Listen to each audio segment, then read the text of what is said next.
Vous y allez? On y va, hein? On y va? Hein? Vous l'avez où, vous, monsieur? La stratégie pour les nuls, là? La formation? Non. Et ben voilà, ils l'ont pas eu. Hein? Et vous, madame, vous l'avez eu? Non. Eh bien, ils l'ont envoyé qu'à moi. Non, mais ils l'ont envoyé qu'à moi, vous croyez? Oh, bah non, c'est pas possible. Bon, bah écoutez, hein, je vais peut-être y aller, là, parce que je vais être en retard, sinon, hein. Bon, bah j'y vais, hein. Bonjour. Bonjour, bienvenue au Cerf France. Alors moi je viens pour la réunion, là, la formation des stratégies avec madame, comment elle s'appelle? Ah, par là-bas, elle s'appelle, par là-bas. Oui, je cherche la meilleure orientation pour... Orientation, eh ben, en haut de l'escalier, à droite, et c'est le 1, 2, 3e bureau, après les toilettes des hommes. Pourquoi vous me parlez des toilettes des hommes? Parce que vous me parlez orientation, donc j'oriente. Ah non, mais là, alors mon petit monsieur, là... On ne s'est pas compris du tout. Hein. Moi, je vous parlais de la meilleure orientation pour mon exploitation, une stratégie d'avenir pour rester dans la course. Ah, d'accord, effectivement. Bah oui. Bon, je n'avais rien compris. Ah bah vous savez quoi, en même temps, je suis qu'un homme. Hein. Ah oui, il faut que bon, ça... Bref. Faut que ça remonte. Je suis désolé. En ce moment, vous savez quoi, je suis vraiment très fatigué. C'est la déclaration de Pâques. Il faut rappeler les clients, les codes télépathes, il faut décaler les rendez-vous. Mais bien sûr, vous avez raison. Bon, raison. Bref, vous savez quoi? En haut de l'escalier, en face de vous, salle de réunion. Alors, vous êtes sûr, là? C'est la bonne orientation, là? Je suis sûr, vous pouvez y aller. Bonne journée. Merci, hein. Merci, au revoir. Ouh là là, non mais ils ont complètement craqué à Cerf France, là. Ouh là là. Alors là, un homme à l'accueil, là, je suis pas sûre que ce soit la meilleure stratégie, hein. Mais bon, on va voir, hein. Bon, allez. Bonjour, bienvenue. Bonjour. Moi, je suis un peu en retard, hein. Je vous en prie. Nous n'attendions plus que vous pour commencer notre formation, les stratégies d'ici 2030. J'observe d'ailleurs que nous avons un public très féminin aujourd'hui. La stratégie, c'est une histoire de femme, un petit peu comme à la maison. Je vous remercie d'avoir rempli les questionnaires et avant toute chose, je vous propose de vous présenter chacune votre tour et de nous dire dans quelle stratégie vous pensez être. Madame la retardataire, je vous propose de commencer. Alors, moi c'est Brigitte Blédor, hein, je veux l'exploitation céréalière à 100%. Oui, ça s'invente pas, ça, hein. Ça s'invente pas, hein. Donc moi je suis compétitive à fond, hein. Et toujours les meilleurs rendements du secteur, hein. Et puis, c'est moi qui décide. D'accord, merci madame. À vous. Bonjour, je suis Sophie Truel de l'entreprise Truel de père en fille. C'est moi le roi du crépi, hein. Et je suis comme madame Blédor, je suis à fond dans la compétitivité, hein. Ah ouais, à fond. Eh bien, heureusement que je suis venue pour ouvrir un petit peu le débat. Je me présente, Christelle Fleur de Sel, et je fais de la vente directe à la ferme. Donc, je suis dans l'avantage clientèle. Non mais, je veux pas te dire, hein, mais votre truc là, c'est un peu comme enfoncer des portes ouvertes, hein. Pourquoi dites-vous cela, madame Blédor? Mais non, mais elle est déjà en clientèle, donc elle sait qu'elle vend directement aux consommateurs, hein. Ah non, mais moi, ça, je sais que c'est pas pour moi, hein. Non, alors m'embêter à transformer, alors, 2 saucisses et vendre, et 2 saucisses et 3 côtelettes à un gars qui passe, là, ah non, là c'est très peu pour moi. Ah non, parce qu'en plus, le gars, je suis sûre qu'il va visiter la ferme, et vas-y, et encore 2 heures de foutu, alors qu'on est à fond, là, qu'on est dans la course, là, et que t'es dans les ensilages, là. Ah non, mais je comprends, moi aussi, des fois, ça me prend en chou. Mais bon, j'ai mis une stratégie en place. Maintenant, j'ouvre ma ferme que le jeudi de 14 à 16.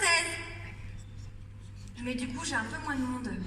Ah bah tu m'étonnes. Avec ces horaires bidons là, les gens ils travaillent. Faudrait peut-être ouvrir après 18h, le samedi, le dimanche. Moi avec ces horaires là, je t'achète pas une saucisse. Hein. Ah, sûrement pas. Et oh, c'est pas le client qui va gouverner, non? Non, mais vous croyez que je vais me faire chier, moi? Franchement, gâcher mes soirées, mes week-ends, tout ça pour une cassette de viande? Bah non, hein. Eh ben très sincèrement, je suis pas sûre que t'aies la bonne stratégie. Hein. Ah ça, Non, on n'est pas sûr. Ah bon, vous croyez? Il faut peut-être que je réfléchisse alors. Parce que je voudrais faire un atelier d'écoute. Et puis, vous savez, je vais me poser. Et aussi une chambre froide. C'est très intéressant ce que vous dites. Et vous mettez le doigt sur tout l'enjeu de cette formation. Cette première scène a permis de montrer qu'il n'est pas toujours si évident que ça de se positionner dans l'une ou l'autre des stratégies. On a des fois l'impression d'être très cohérent dans une stratégie, alors qu'au final, on en est bien loin. C'est ce que nous montre Madame Fleur de Sel, qui semble un petit peu perdue. Pourquoi elle est perdue? Voilà, on force un petit peu le trait, mais ça, on peut le retrouver quand même globalement sur le terrain, parce que des fois, on ne sait pas poser les bonnes questions. On n'a pas pris le temps de réfléchir suffisamment à sa stratégie. Les bonnes questions, c'est quoi? C'est de savoir qu'est-ce qu'on peut faire. À l'échelle de mon exploitation, quelles sont mes forces, mes faiblesses? au niveau de ma main-d'œuvre, de mon foncier, de ma mécanisation?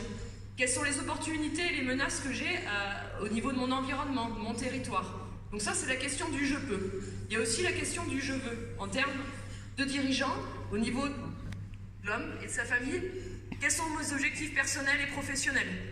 Quelles sont mes motivations? Chacun d'entre vous n'auront pas forcément les mêmes obligations et les mêmes objectifs surtout. En termes d'organisation non plus. Certains ont de la main-d'œuvre familiale qui peuvent donner un coup de main. D'autres sont réellement seuls sur l'exploitation. Donc derrière, les profils dirigeants sont très variables et le « je veux » peut très vite dévier. Une fois qu'on a ce « je peux » et ce « je veux », eh bien, il faut savoir qu'est-ce qu'on fait et dans quelle stratégie on s'oriente. Ah, vous voyez, mesdames, ce constat est transposable à chacune d'entre vous. Par exemple, Madame Blédor, pourquoi pensez-vous être compétitive? Ah ben, car je fais 85 atomes en blé, hein, et c'est pas permis à tout le monde hein, dans le secteur. Hein. Oui, oui, et puis, enfin bon, ça me coûte un peu cher, c'est vrai, mais bon, à la fin, le prix est là, voilà. Le prix, c'est bien, mais moi, le comptable, il me parle de marge. Ah ben oui, moi aussi, mon comptable, il me parle de marge. Hein. Mais moi, ma marge, elle a toujours été d'un excellent niveau, hein, parce que je fais des contrats avec les coop. Et oui, et puis tiens, cette année, je vous dis ce que j'ai fait. Et bien cette année, je vends du blé à une meunerie. Hein. C'est vrai que je dois le stocker, hein. Mais enfin, ça me permet de sécuriser une partie de ma production et à 200 € tonne. Et cela sur 2 ans. Hein. Et oui, hein. Et moi, ça me rassure, c'est vrai, hein, c'est rassurant. Hein. Et puis, ça me permet d'améliorer mon prix de vente. Oui, mais tu dois répondre à un cahier des charges, avoir une conduite plus spécifique et des fois moins concurrentielle. Ah oui, mais on met là, et je vais vous dire, hein, là, c'est là le jeu, il en vaut la chandelle, hein, parce que justement, je segmente ma production pour avoir un prix garanti et sécurisé. Hein. Ben, vous savez comment c'est les céréales, là. Une année ça flambe, mon petit gars. Là, c'est pour remettre. Et puis alors, l'année d'après, c'est que tu peux même pas payer l'annuité de la moissonneuse batteuse. Et ça, moi, j'en veux plus. Hein. Non, moi, j'en veux plus. Hein. Moi, ce que je veux, c'est de la lisibilité à moyen terme. Et oui. Ouais. Eh bien, moi, je te vois plus dans ta stratégie contractuelle plutôt que la compétitivité. Ah non, mais c'est que je produis aussi un max de céréales. Ah non, mais à fond, hein, un max de céréales. Hein. Et puis aussi, je m'appuie sur le potentiel de mes terres pour avoir des performances à fond, tiens. Ah, mais ça, c'est sûr, être performant. Ah, oui. Mais ça, c'est commun à toutes les stratégies. Mais par contre, de vouloir contractualiser, de valoriser ses prix et d'avoir de la sécurité, ça, c'est différent. Et ça, c'est ce qui te qualifie. Et oui, toi, tu es une contractuelle. Tout à fait. Madame Blédor est bel et bien dans une stratégie de contractualisation. Ce qu'elle doit faire pour réussir, c'est respecter un cahier des charges, être en avant-garde sur de nouveaux contrats et modes de fonctionnement, sans nuire à la performance économique de la structure. Alors ben oui, hein. Vu comme ça, je vous le concède, hein. Je suis bien contractuelle. Ah, tu vois, je te l'avais dit. Voilà, vous voyez que c'est pas si évident que cela. Ce n'est pas juste enfoncer des portes ouvertes que de se demander dans quelle stratégie nous nous inscrivons. Donc si on fait le point, nous avons Madame Blédor en contractuel, Madame Fleur de Sel qui ne sait pas trop où elle se trouve, et vous Madame Truel, arrivez-vous à vous positionner? Eh ben moi, je me vois bien dans la compétitivité. Nous, on fait du low cost. Oula, attendez, c'est pas synonyme de bas de gamme, hein. Non, c'est on produit à faible coût. Et oui, dans le bâtiment, il y a beaucoup de concurrence. Ah bah ça, on l'écoute, hein. Nous, notre entreprise, elle fait du gros œuvre et du neuf, hein, maçonnerie et crépi. Et on se ressente sur notre cœur de métier. Bah, et quel avantage tu en tires? Il y en a 2. Le premier, c'est de rester visible. Et donc, d'asseoir sa réputation sur la qualité et les prix attractifs. Et dans un second temps, c'est avoir des faibles coûts de production.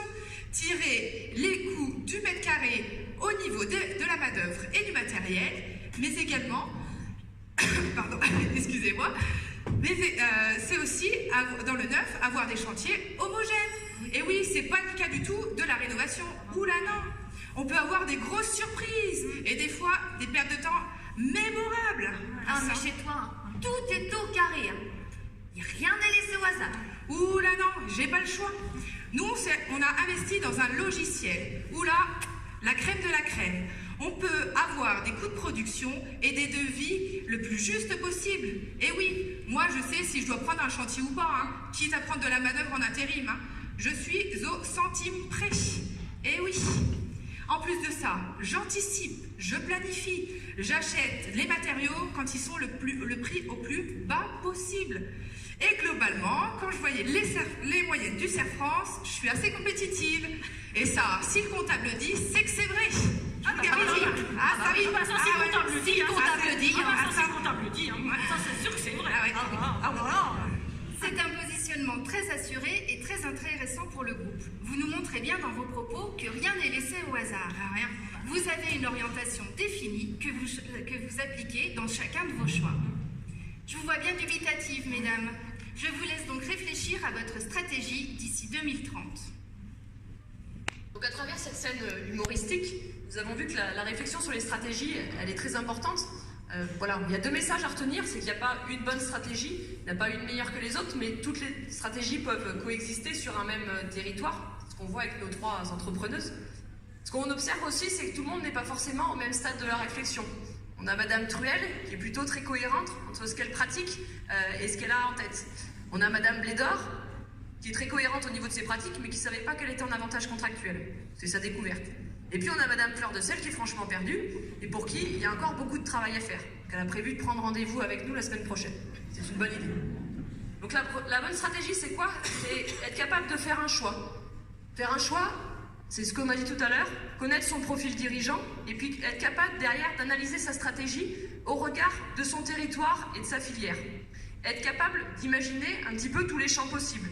C'est-à-dire que quand vous mettez votre GPS en direction de l'avantage compétitivité, vous allez avoir plusieurs propositions. Le chemin le plus court, le chemin le plus long, est-ce que vous voulez prendre l'autoroute? Derrière, c'est à vous, en fonction de ce que vous connaissez, de votre exploitation et de vos sensibilités, choisir la stratégie que vous allez prendre et la direction que vous allez choisir.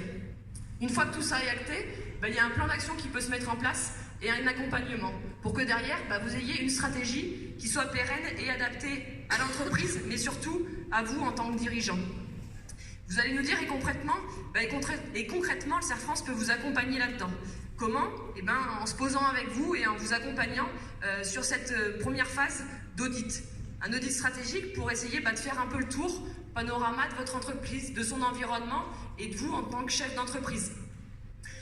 À travers un quiz également, on pourra, un questionnaire, définir un petit peu votre profil stratégique. Aujourd'hui, est-ce que vous êtes clairement dans un avantage comparatif ou est-ce que, comme beaucoup d'agriculteurs et comme beaucoup d'entrepreneurs, on est un petit peu des fois les fesses entre 2 chaises, un petit peu sur le comparatif, un petit peu sur la compétitivité et puis on veut s'essayer un peu sur la clientèle. Ça, c'est de se dire, est-ce que demain c'est cohérent pour moi? Est-ce que demain c'est une stratégie qui est pérenne dans le temps? Une fois que vous avez choisi l'orientation, nous on est là pour vous accompagner sur des études prévisionnelles pour certains. Imaginez, je souhaite m'engager dans une conversion au bio, mais il y a nécessité de regarder sur un pas de temps de 4 à 7 ans, quel sera l'impact économique et financier de cette conversion. Il y a pourquoi pas des rencontres partenaires à mettre en place. Tout à l'heure, on parlait de compétitivité. Madame Blédor avait l'impression d'être la championne du monde de la compétitivité. C'est à voir. Ce serait intéressant de faire un travail peut-être avec d'autres organismes tels que la Chambre d'agriculture pour observer un petit peu sur les coûts de production comment elle se situe. Est-ce qu'elle a encore des points de progression? Et demain, comment elle contractualise? C'est aussi tout ce qui a trait à l'appui par filière et marché. Aujourd'hui, quand on parle de contractualisation, il faut aussi avoir connaissance de l'environnement dans lequel on est. Qu'est-ce qu'on a comme coopérative, comme négociant à proximité? Qu'est-ce qu'ils nous proposent en termes de contrat?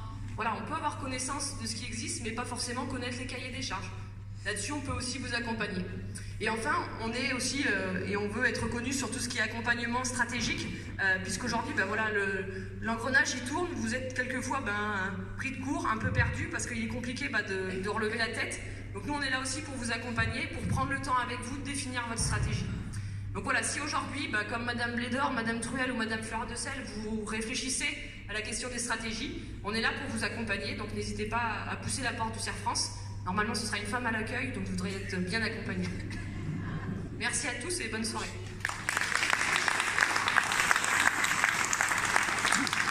Mesdames les jeunes applaudissements.